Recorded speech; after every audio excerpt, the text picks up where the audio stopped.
충만하시기를 주님의 이름으로 축원드립니다. 우리 옆에 있는 분들하고 한번 인사해 보세요. 사랑하고 축복합니다. 뒤에 있는 분들하고도 한번 인사해 보세요. 사랑하고 축복합니다. 우리가 고린도전서를 다 말씀을 함께 나누고 이제 고린도 후서로 넘어오게 됐습니다.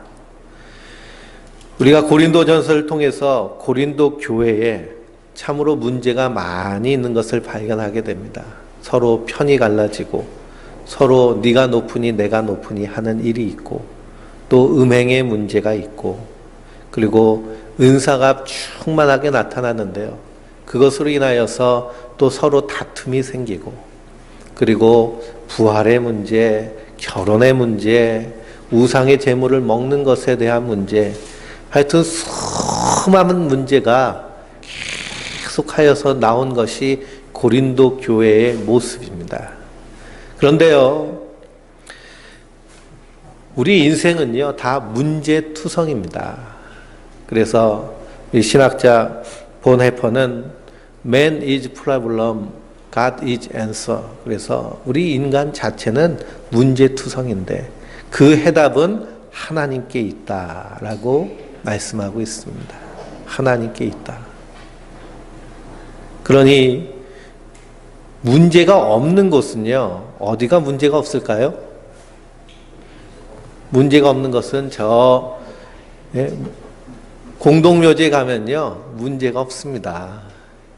제가 인천에 살 때 저희 동네 뒤에 뒷산이요, 공동묘지예요. 그래서 우리 원주에서는 치악산 금대리도 가고 백운산도 가고 산 좋은 데를 산책하는데 그 동네 살 때는요, 묘지를 산책했습니다.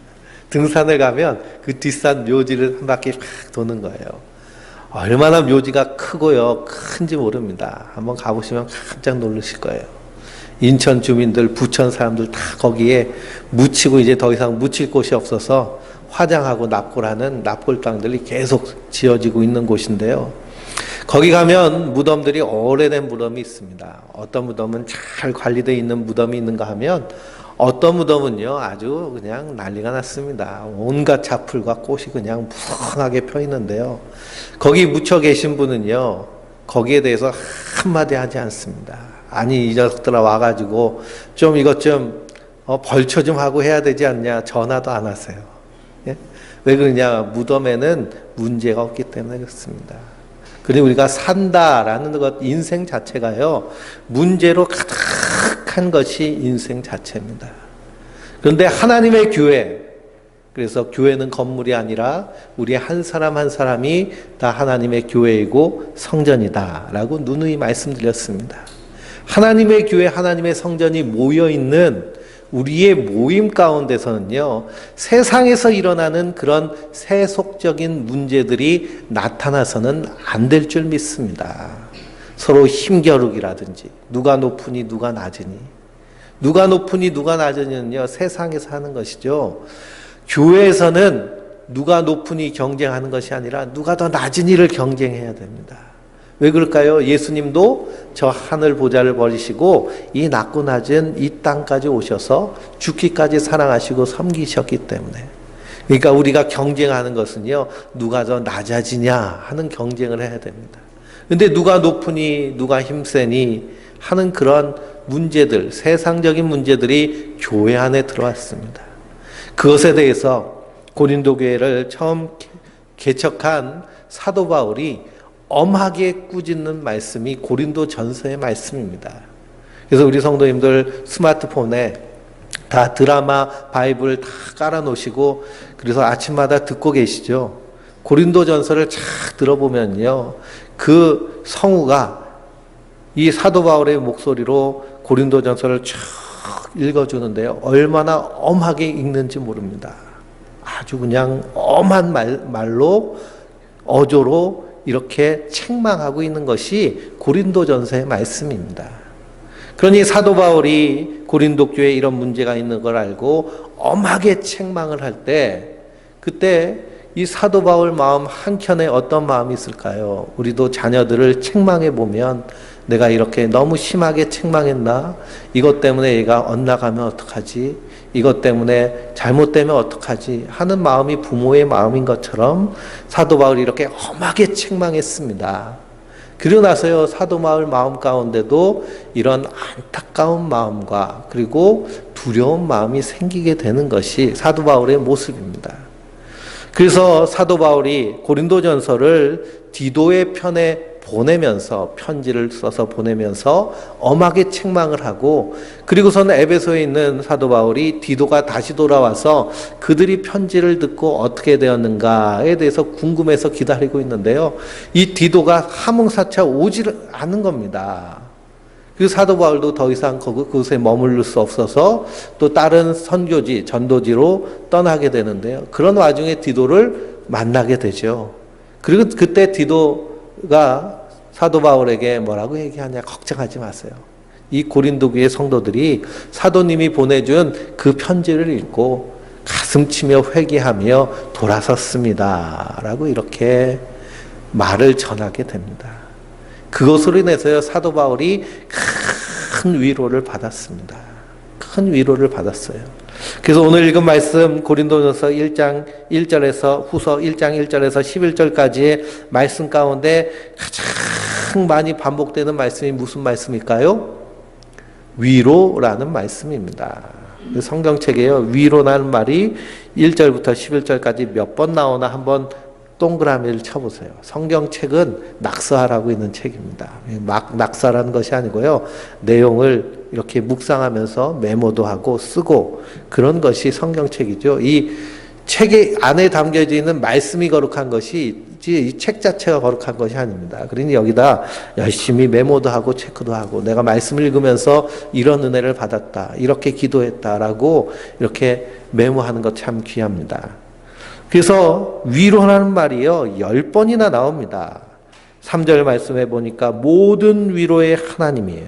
4절 말씀에 우리를 위로하사, 또 하나님께 받은 위로로서 능히 위로하게 하시는 이시로다. 이런 위로가요 10번이나 계속해서 나옵니다. 사도 바울은 글을 잘 쓰는 사람입니다. 언변은 능하지 않고 외모는 출중하지 않고 건강도 별로 좋지 않은 사도였지만 글 하나는요 아주 빼어나게 쓰는 사람입니다. 그런데 글쓰기에서 가장 좋은 글쓰기는 반복하여서 계속 한 단어를 쓰는 것은 아주 나쁜 글쓰기 중에 하나라고 그럽니다. 우리가 기도할 때도요, 기도하시는 분들 특징이 있어요. 어떤 분은 계속 아버지, 아버지, 아버지 반복하고요. 어떤 분은 아멘, 아멘, 뭐 특정 언어를 계속 반복하는 경우가 있는데, 사도 바울은 다른 서신서에서는 그렇게 반복하지 않았는데요, 이 고린도 후서 1장에서는 이 위로란 말이 유독 많이 나오는 것을 봅니다. 그만큼 사도 바울이 고린도 전서를 쓰고 나서 그 고린도 교회 성도가 다시 돌이켜서 복음 안에 바로 섰다라는 그 얘기가 사도 바울에게 큰 위로가 된 줄 믿습니다. 그리고 그가 그 위로를 통하여서 하나님을 찬송합니다. 3절 말씀해 보니 찬송하리로다 라고 말합니다. 찬송하리로다. 우리 다 함께 하나님을 찬양하자 라고 그럽니다. 그러니 성도는요, 기쁜 일이 있을 때, 즐거운 일이 있을 때 우리의 입에서 나와야 되는 우리의 노래는 하나님을 찬송하는 찬송이 되어야 할 줄 믿습니다. 그래서 이 구약시대의 히브리인들은, 유대인들은 서로 인사할 때 샬롬이라고 인사합니다. 샬롬은 평화라는 말이죠. 그래서 제가 설교하기 전에 하나님께서 주시는 은혜와 평화가 여러분께 있기를 원합니다, 이렇게 인사를 하고 축복을 합니다. 오늘 고린도 후서에서도 하나님 그리스도로부터 온 은혜와 평강이 있기를 원하노라 라고 문안을 하죠. 그러면서 찬송하리로다 라는 말은 이스라엘 사람들 두 번째로 많이 하는 인사인데요, 할렐루야입니다. 할렐루야. 우리 옆에 있는 분들하고 할렐루야 하면서 이렇게 손뼉을 한번 쳐보실까요? 하이파이브. 할렐루야. 할렐루야. 할렐루야는 하나님을 찬양하라 라는 뜻입니다. 하나님을 찬양하라. 사도 바울이 이렇게 힘차게 하나님을 찬양하자라고 말한 것은 바로 그 하나님의 충만한 위로하심을 받았기 때문인 줄 믿습니다. 그는 우리 주 예수 그리스도의 하나님이시요 자비의 아버지시요 모든 위로의 하나님이시다라고 말합니다. 그러니 사도 바울이 편지를 써서 이렇게 책망하고 권면하였어도 그것을 듣고 깨닫고 회개한 것은 하나님께서 은혜 주셨기 때문인 줄 믿습니다. 우리가 요즘 일본의 그런 무역 제재로 인하여서 전 국민이요 다 열받아 있는 상태입니다. 날도 더운데요. 더 일본이 저러고 있으니 더 열받아서 불매 운동도 하고 여행 가지도 말자라고 이렇게 운동을 벌입니다. 참으로 어처구니 없는 일이고요. 적반하장의 일입니다. 자신들이 저지른 죄악을 철저히 감추면서 책임 회피하는 모습, 그리고 더군다나 그것을 빌미로 해서 제재를 가하려고 하는, 전쟁을 하려고 하는, 그래서 지금 한국하고 일본이요 무역 전쟁 중에 있는 상태에 있습니다. 근데 참으로 감사한 것은요 1980년대만 해도 일본하고 한국하고 우리나라랑 격차가 30년 이상 났다 그랬습니다. 근데 90년대는요 20년 정도 났다 그랬습니다.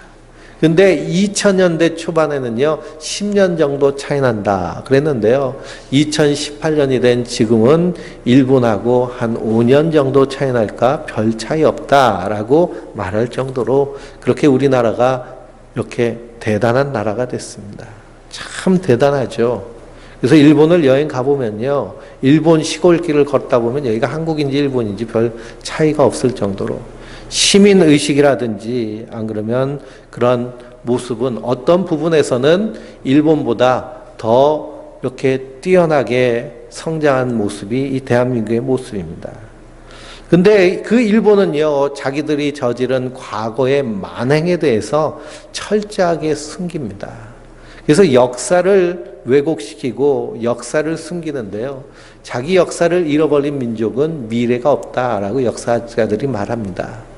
그러니 일본은 미래가 없는 그런 나라의 길을 걸어가고 있는 것입니다. 인정할 것은 인정하고 책임질 것은 책임지고 과거에 우리나라가 가난한 시절에 맺었던 조약이라 하여도 그 조약이 부실하고 그리고 어떤 한 상대방에게 일방적인 것이었다면 그 조약을 다시 갱신하고 그리고 그래서 서로의 관계를 회복시키려 하지 않고 오히려 더 분노를 쌓게 하고 적대관계를 맺게 하는 그런 모습들 보면 참으로 안타깝습니다. 그런데요, 놀라운 것은 그것을 깨닫게 하시는 것도 하나님의 은혜인 줄 믿습니다. 성령이 우리에게 임하시면 우리 안에서 죄에 대하여, 의에 대하여, 심판에 대하여 우리를 깨닫게 하십니다. 그래서 제일 먼저 깨닫게 되는 것이 무엇이냐? 아, 내가 하나님 앞에 죄인입니다. 라는 그 죄를 깨닫게 되는 것이죠. 근데 저 이웃나라 일본은 자기가 지은 죄를 깨달으려 하지 않고 오히려 숨기고 그리고 은폐시키려고 하는 것이 그들의 모습입니다. 왜 그럴까요? 거긴 하나님의 은혜가 없기 때문에 그런 것입니다. 그래서 우리가 불쌍하게 여길 수 있어야 됩니다. 깨닫지 못하는 것처럼 불쌍한 것이 없습니다. 그러니 그들이 깨닫지 못하고 오히려 자멸의 길로 가는 것, 그것이 역사의 교훈인 것인데요. 그래서 나라와 민족을 위해서 깨어서 기도하는 하나님의 사람들 되시길 주님의 이름으로 부탁드립니다. 그래서 사도 바울이 이 고린도 교회가 자기의 잘못을 깨닫고 돌아온 모습을 보고 이것은 하나님 내게 주신 큰 위로다라고 고백을 합니다. 그러면서 하나님은 어떤 하나님이시냐? 위로의 하나님이시다라고 고백을 합니다. 우리 인생은 태어날 때부터 그리고 우리의 호흡이 끝나는 그날까지 끊임없는 상실로 사는 것이 우리 인생입니다. 그래서 인생 수업이라는 책을 쓴 심리학자 쾌볼로 로스는 우리 인생을 수업한다라고 할 때 무엇을 공부하는 것이냐 하면 잃어버리는 것을 공부하는 것이랍니다. 그러니 청년 때, 젊었을 때는요, 건강하고, 그리고 화려하게, 팽팽해가지고, 그래서 다 나름대로 자기가 예쁘다고 생각하고. 그래서 20대 때는요, 자기 얼굴을 가꾸는데 남들의 시선을 의식해서 가꾼다고 그럽니다. 근데 40대가 넘어가고 50대, 60대가 되면요, 자기 얼굴 이렇게 화장하는데요, 보기 싫어서, 자기가 보기 싫어서 한다고 합니다. 예. 그러니 젊었을 때는 다 너도 나도 할 것 없이 아름답고 그리고 건강한 그런 모습으로 있다가 세월이 지나가면 지나갈수록 그런 것들이 다 하나씩 하나씩 사그러지고 없어지고 하면서 우리가 큰 상실감을 느끼게 됩니다. 그것이 극심해지면요, 우울증까지 오게 됩니다. 얼마 전에 중년의 여배우가 활발하게 작품 활동을 함에도 불구하고 스스로 자기 생을 마감했습니다. 그 이유 중에 하나가 무엇이 있을까 생각해 보면 자기 안에 있는 그런 아름다움의 모습이 점점 없어지면서 그것을 인정하지 못하는 그런 모습 때문에 그럴 수도 있다라고 이렇게 말하는 심리학자들이 있습니다. 그러니 우리 인생은요, 태어나면서 우리 인생은 계속해서 잃어버리고 상실하는 그러한 것이 우리의 인생입니다. 그런 상실 가운데서 깨닫게 되는 것이 무엇이냐면 소중한 것을 깨닫게 되는 거예요. 소중한 것. 그러면 우리가 잃어버리면서 정말 소중한 것을 깨닫게 되는데요. 무엇이 소중한 걸까요? 내 주변에 있는 것들이요, 다 소중한 것입니다. 내 곁에 있는 사람이 소중한 것입니다. 우리가 반주하던 저희 아이들이 반주하고 프로젝트하고 카메라 찍고 하던 아이들이요, 한 달 동안 이제 연수를 가서 여름 학기를 간다고 떠나 있으니까 아, 반주자가 참 소중하구나. 그래도 대타로 우리 70세가 되신 우리 권사님이 땀을 뻘뻘 흘리시면서 띵동띵동 하시니까 또 얼마나 또 그것도 소중한지. 게다가 또 오늘 또 제 누이가 와가지고 반주를 이렇게 힘차게 해주니 참 소중하구나. 우리가 있을 때는 모르는데요, 없으면 그것이 소중한 걸 알게 됩니다. 그래서 그것을 통해서 우리가 무엇을 위로를 받느냐, 내 곁에 있는 그 존재들로 말미암아 위로받는 것이 우리 인생인 줄 믿습니다. 사도 바울은 이 고린도교의 성도들로 말미암아 위로받고 있습니다. 그들이 하나님의 말씀을 듣고 회개하고 돌아온 것을 통해서 큰 위로를 받는 것이죠. 우리 인생도 마찬가지입니다. 아무리 부족해 보이고 아무리 마음에 안 들어도요, 내 남편, 내 아내가 옆에 있을 때 그것처럼 참 위로가 되는 것은 없습니다. 평소에는 귀찮다라도요, 내가 아픈다든지 무슨 일이 있다든지 어려움이 생겼을 때 옆에서 그래도 힘내라고 도와주고 또 앞장서서 일해주고 하는 그런 사람이 있으면 아, 그래도 위로가 되는 것이 우리 인생입니다. 그래서 사도 바울은요, 자기의 복음을 사역하면서 수많은 어려움과 고난을 당했는데요. 근데 그 중에 가장 큰 위로는 어떤 위로냐? 하나님의 위로다라는 것입니다. 하나님의 위로를 경험합니다. 사도 바울이 고린도 교회를 개척하게 된 이유도 사실은 그가 고린도에 가서 교회를 하겠다라는 그런 마음 먹고 고린도로 간 것이 아니고요, 고린도로 도망친 것입니다. 사도 바울이 2차 전도 여행을 신라와 함께 저 유럽으로 넘어가서, 지금의 터키 땅이죠, 유럽 빌립보로 가서 복음을 증거합니다.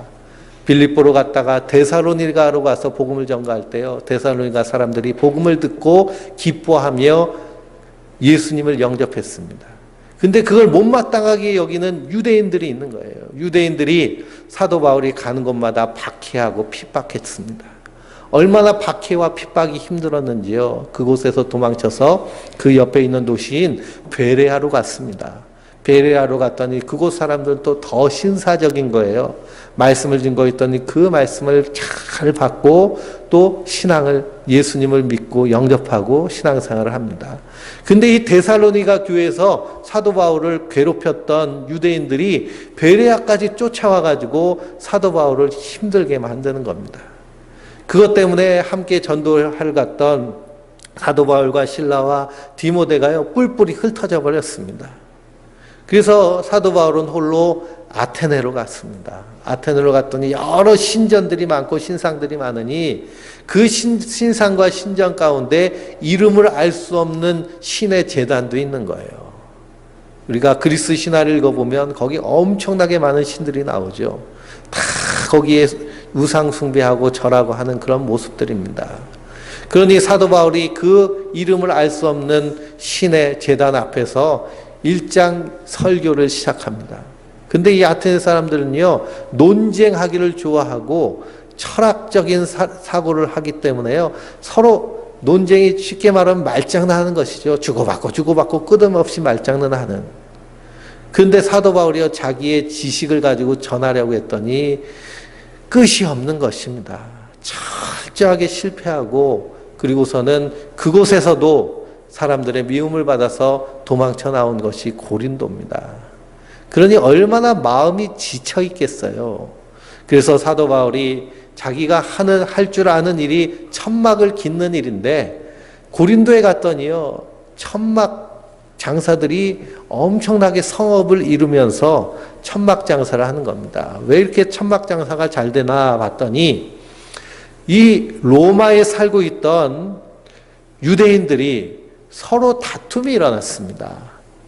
아마 기독교가 예수를 믿는 유대인들과 예수를 믿지 않는 유대인들이, 인정하지 않는 유대인들이 서로 다툼이 일어난 것으로 이렇게 신학자들은 생각하는데요.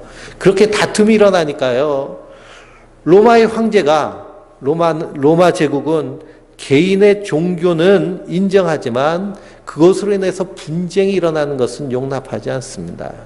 그래서 그 유대인들을요, 다 내쫓아 버렸습니다. 소개령을 내렸어요.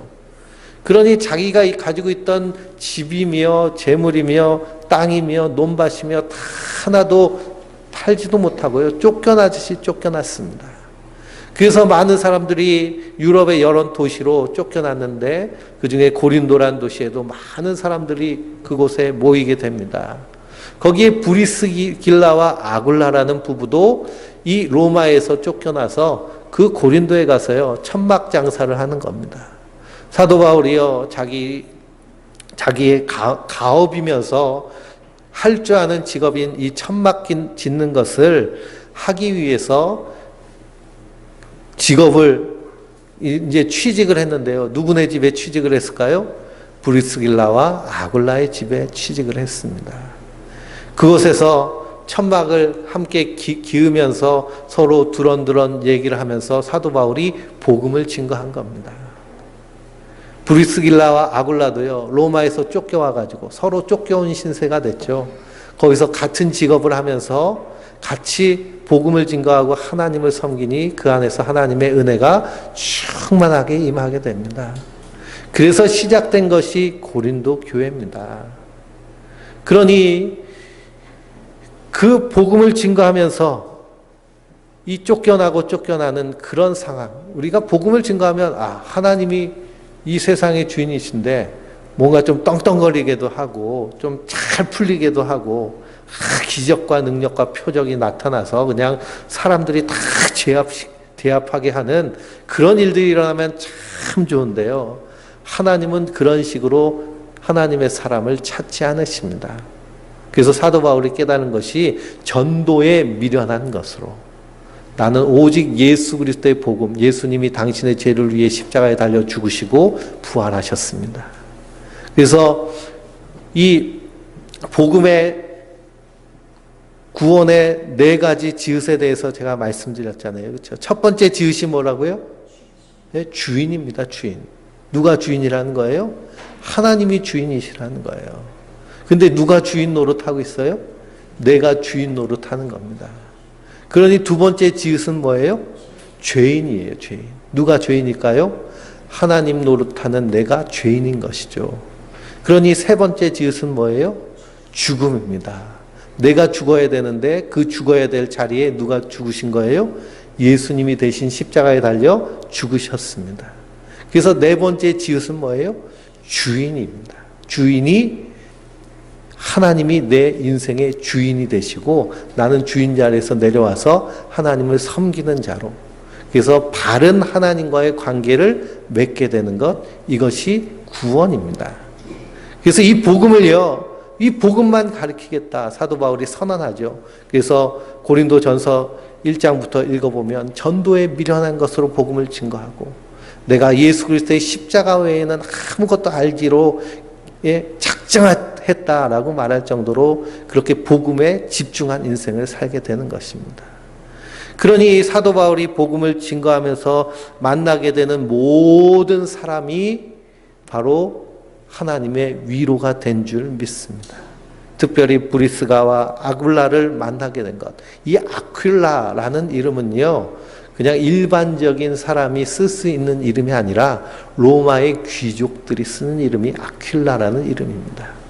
그러니 이런 좋은 사람을 하나님 예비하셔서 만나게 하셔서 위로받게 하시는 겁니다. 그래서 시작된 것이 고린도 교회고, 그 고린도 교회가 잘못된 길로 갔다가 다시 돌아와서 회복되는 모습을 보고 하나님의 위로를 찬송하리로다라고 찬양하고 있는 것입니다. 그러니 그리스도 안에서 우리 성도 한 사람 한 사람 우리 모두는 다 하나님의 위로자인 줄 믿습니다. 우리 한번 인사해 보니까 당신은 나의 위로입니다 해보세요. 당신은 나의 위로입니다. 부부간에도 한번 해보세요. 얼굴도 쳐다보시면서 당신은 나의 위로입니다. 예, 우리가 쑥스럽고 부끄러워도요, 우리 옆에 있는 사람 한 사람 한 사람이 하나님 우리에게 보내주신 위로자인 줄 믿습니다. 작년 휴가, 저희가 이번 주에 휴가를 가는데요, 작년 여름 휴가를 갔다 올 때까지만 해도 우리 함께 예배 드리는 분들이 우리 가족들만 예배 드렸습니다. 그런데 휴가 갔다 와가지고 또 하나님 보내주시길 소망하고 있었는데요, 우리 성도님들이 문을 열고 들어오는데, 문을 들어보는데 환상을 보는 것 같았어요. 환상. 아니, 이 사람들은 어디서 온 사람들인가? 하나님이 보내주셨다라고 우리가 고백할 수밖에 없을 정도로 그런 큰 은혜를 받았습니다. 그리고 그런 큰 위로를 받았어요. 그래서 그리스도 안에서 우리 성도 한 사람 한 사람은요, 서로에게 위로가 되는 사람입니다. 그래서 사도 바울이 그렇게 고백을 합니다. 우리의 모든 환난 중에서 우리를 위로하사 우리로 하여금 하나님께 받는 위로로서, 4절이죠. 모든 환난 중에 있는 자들을 능히 위로하게 하시는 이시로다. 5절 말씀 읽어볼까요? 그리스도의 고난이 우리에게 넘친 것 같이 우리가 받는 위로도 그리스도로 말미암아 넘치는도다. 그러니 사도 바울이 그 어려운 고난을 당함에도 불구하고, 그래서 오늘 말씀을 쭉 읽어보면 살 소망까지 끊어질 그럴 고난을 당했습니다. 근데 그러면 그만둬야 되는데요, 계속하여서 복음의 길을 달려갈 수 있었던 힘이 어디에 있었을까요? 그때마다 주신 하나님의 위로가 더 크기 때문입니다. 그때마다 경험하는 하나님이 이렇게 나를 인도하시는구나, 하나님이 이렇게 나를 사랑하시는구나, 하나님이 살아계시구나 라고 하는 그런 경험을 통해서 큰 위로를 받게 되는 것입니다. 성도의 인생의 길이요, 그렇습니다. 수많은 어려움과 장애와 문제와 그런 것 때문에 가슴앓이하고, 때로는 잠도 못 이루고, 때로는 그것 때문에 정말 붙잡을 사람 없어서 하나님께 매달리고, 또 금식 기도도 하고, 그 금식 기도는 어찌 보면 하나님한테 밥굶으면서 떼쓰는 것처럼 금식 기도도 하고 작정해서 기도하고, 얼마나 답답하고 그 문제가 크면 그렇게 기도하겠습니까? 근데 그때마다 주시는 하나님의 위로가 있다는 것이죠. 그것 때문에 사도 바울이 그 고난 가운데서 그 위로 때문에 더 힘차게 나아갈 수 있게 되는 것을 보게 됩니다. 그러면서 6절 말씀에 읽어볼까요? 우리가 환난을 당하는 것도 너희가 위로와 구원을 받게 하려는 것이요, 우리가 위로를 받는 것도 너희가 위로를 받게 하려는 것이니. 아멘. 여기서 환난 당하는, 사도 바울이 환난을 당하는데요, 다른 성도들과는 비교할 수 없을 큰 환난을 당했습니다. 그러니 고린도 교회 성도들 가운데도 환난 당한 이들이 있는데, 그 환난 당하는 이들이요, 사도 바울을 보니까 위로를 받는 거예요. 아니, 우리 사도님은 저렇게 환난 당하셨는데, 우리 성도도요, 누구를 바라보면 십자가에 달려 죽으신 예수님을 바라보면 우리에게 큰 위로가 되는 줄 믿습니다.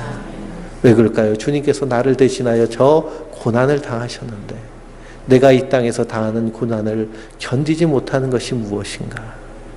그러면서 주님께서 저 고난을 당하셨기에 내게 영원한 하나님 나라를 약속하여 주셨는데 내가 이 땅에서 당하는 고난쯤은 넉넉히 이길 수 있다라고 고백을 합니다. 그래서 헨리 나우에는 상처받은 고난자, 위로자라는 그런 말을 썼습니다. 예수님은 상처 입으신 위로자가 되십니다. 그분의 상처로 말미암아 우리가 위로를 받기 때문에 그렇죠. 저 호주의 닉 부이지치라는 목사님은 팔과 다리가 없이 태어나신 분입니다. 팔과 다리가 없이요 태어났으니까 그것이 얼마나 괴롭고 고통스럽겠습니까? 그래서 8살 때 욕조에 빠져 죽으려고 3번이나 그렇게 시도했던 사람이 이 닉 부이치 목사님입니다. 그런데 그 닉 부이치 목사님은 목사님의 자녀로 태어났어요. 그래서 그 어머니 아버지가 그 아들을 보면서 얼마나 가슴 아팠겠습니까? 그래도 말씀 가운데서 너를 통해 하나님이 하실 일이 있어. 하나님이 너를 통해서 영광 받으실 거야. 용기를 잃지 않고 끝까지 그렇게 위로하고 힘을 주고 말을 했습니다. 이렇게 성장해서 학교를 다니게 되는데요. 학교를 다니면서 자기가 이렇게 생활하고 저렇게 생활하는 그런 모습을 보고 또 자기가 이렇게 밝게 이렇게 명랑하게 살면서 얘기하는 모습을 보면서 주변 사람들이요, 선생님부터 아이들까지 자기만 보면 우는 거예요, 우는 거. 왜 우는가 생각해 봤더니 팔다리 멀쩡한 자기 자신들도 때로는 자기 자신에 대해서 극한 혐오와 그리고 우울증에 빠지게 되는데 얘는 팔도 다리도 없는데 저렇게 힘차게 사는구나. 그 모습을 보면서 무엇을 받는 거예요? 위로를 받는 거죠. 위로를 받는 겁니다. 우리가요, 어떤 아픔을 겪게 되는데요. 그 아픔을 겪을 때 누굴 통해서 위로받느냐? 나랑 동일한 아픔을 겪은 사람, 혹은 나보다 더 어려움을 겪은 사람을 통해서 때로는 위로를 받기도 합니다. 제가 인천에 있을 때 어떤 성도님이요, 디스크 수술을 하셔서 허리에 핀을 하나를 박으셨어요. 제가 신방을 갔습니다. 가가지고, 권사님, 전 2개예요. 그랬더니 위로를 받으시더라고요. 핀 하나 박은 사람이요, 2개 박은 사람한테 위로를 받는 겁니다. 그렇게 하나님의 위로가, 그래서 사도 바울을 통해서 위로받고, 또 고린도 교회 성도를 통해서 또 위로받는 이런 모습을 통해서 서로 고난을 견디게 되는 것, 이것이 바로 성도가 이 땅에서 하나님 나라를 살아가며 이루어가는 하나님의 사람들의 모습인 줄 믿습니다. 그래서 7절 말씀에 너희를 위한 우리의 소망이 견고함은 너희가 고난에 참여하는 자가 된 것 같이 위로에도 그러할 줄을 알미라. 그러니 사도 바울이 복음을 전하면서 그 받은 그 하나님의 위로를 너희도 알기 원한다. 하나님이 이렇게 위로해 주시고 하나님이 이렇게 인도해 주신다. 성도는요, 그래서 우리의 인생에 여러 가지 어려움과 시험과 고난이 있을 때 거기에서 주시는 하나님의 위로, 하나님의 인도하심을 경험하는 자인 줄 믿습니다. 최고의 위로는 무엇이냐? 함께 하는 것입니다. 함께 하는 거예요. 그래서 기러기 엄마 아빠들이요, 수많은 기러기 엄마 아빠들이 이혼하는 그런 모습들을 많이 발견하게 됩니다. 왜 그럴까요? 열심히 돈 벌어서 갖다 보내줬는데, 그런데 이혼하는 거예요. 자녀들이 아버지를 멀리합니다. 왜 그렇게 멀리하게 되느냐? 내가 힘들고 어려울 때 당신은 어디 있습니까? 라고 묻는 겁니다. 그래서 최고의 위로는 함께 하는 것. 최고의 사랑은 뭘까요? 최고의 사랑은요, 돈 많이 벌어주고 뭐 이렇게 부귀영화를 누리게 해주는 것이 최고의 사랑이 아니라 늘 함께 하는 것이 최고의 사랑인 줄 믿습니다. 그래서 예수님께서 이 땅에 초림하실 때 천사들이 들에서 양을 치는 목자들에게 오늘날 다윗의 동네에 임금이 오셨으니 곧 너희를 구원하실 이시요 그 이름을 임마누엘이라 하리라 라고 그랬습니다. 임마누엘이란 뜻은 뭘까요? 하나님이 너희와 함께 하시느니라. 그것이 임마누엘입니다. 하나님 우리를 사랑하시는데 어떻게 사랑하시느냐? 우리와 함께 하시는 거예요.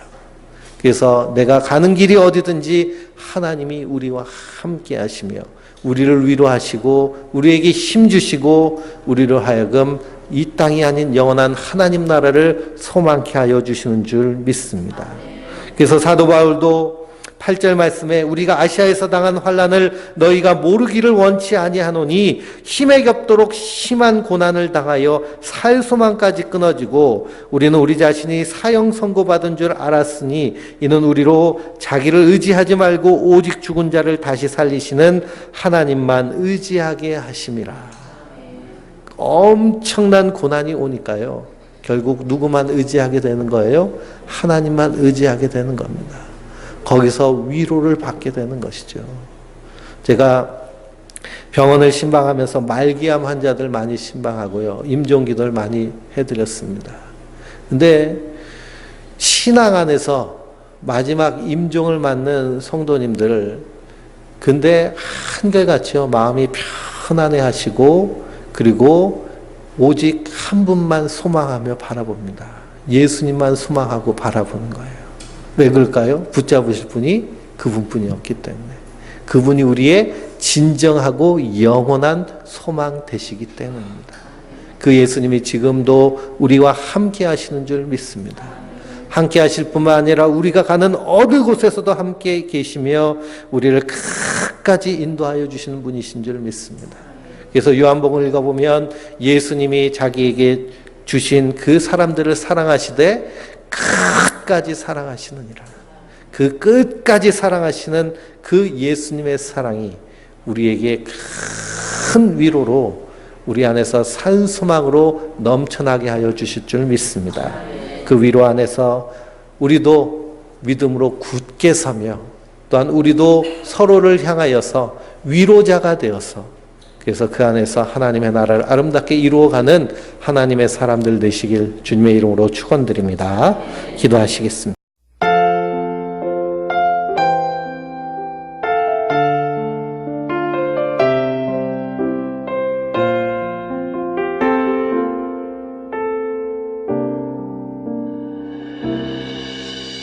주 나의 모습 보네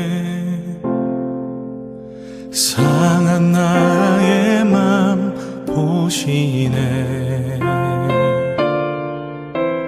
주 나의 눈물 안에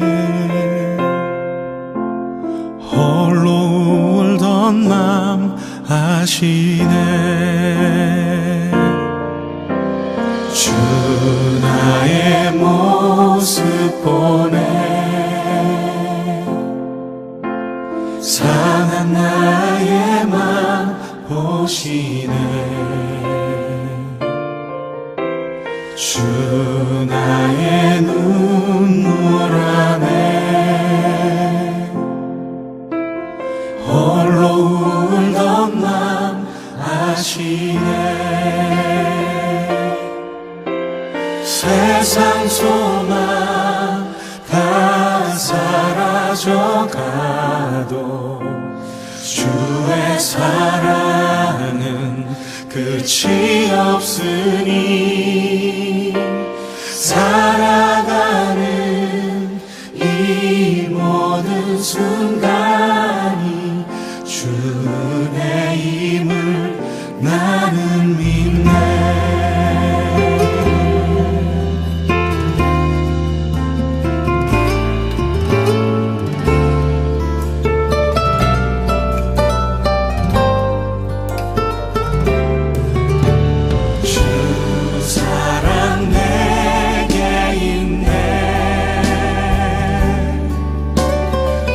사랑이 날 채우네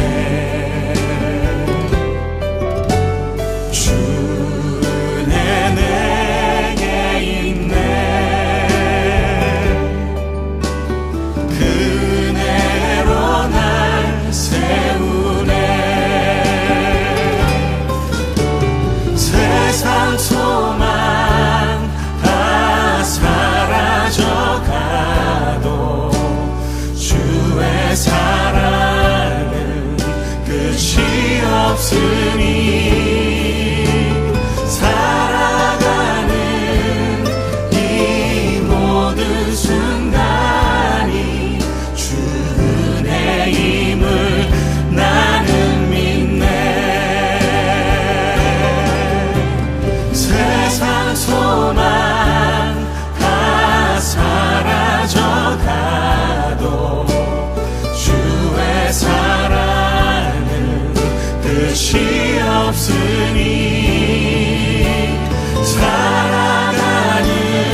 헤매이던 내 영혼 갈 길 몰라 방황할 때에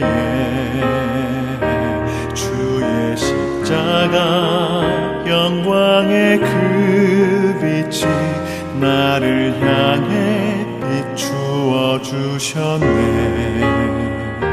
주홍빛보다 더 붉은 내 죄 그리스도의 피로 씻기어